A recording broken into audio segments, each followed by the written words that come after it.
Welcome aboard the Stewart 37. We're doing 10 knots over the ground.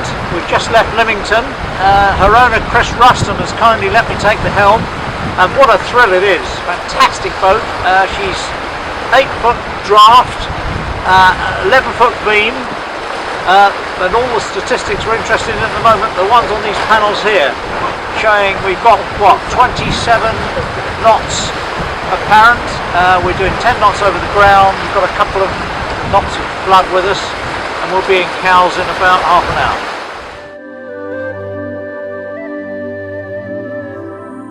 Bloody hell, we are shifting up here. Believe it. We'll do a bit more if you like. I'm going to wait like a destroyer.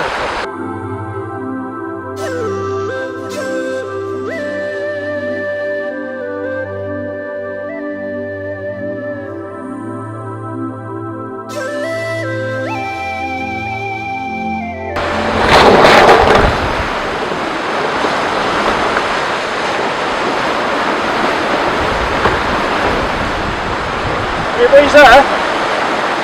This is what you call training.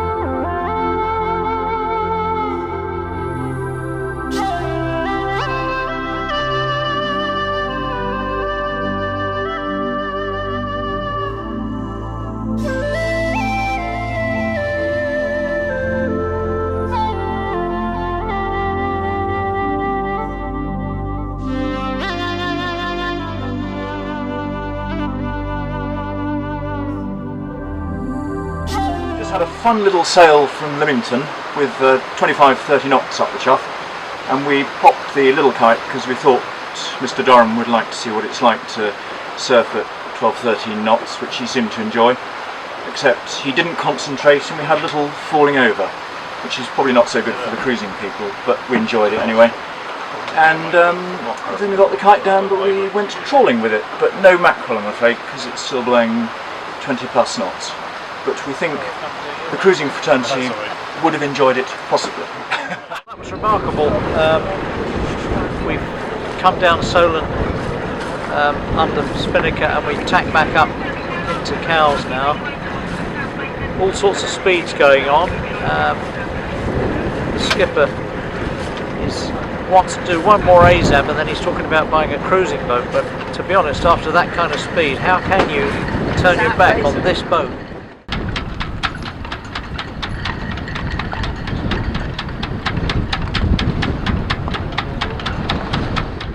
Racing in about 1969, offshore racing, when I was 17 or thereabouts, and that's pretty much all I've done right the way through to now. In the last, I suppose since 2000, I've been doing either two-handed racing, and in 2005 I started solo racing, and I'm a little older than I was then, and there's times, we've got a programme with this boat where next year we're doing a single-handed trip to Ireland, and the year after the ASAB down to the Azores and back. And after that I kind of think I will have done everything I want to, I've got to my Everest. And you think, well actually it's time to enjoy life a bit more.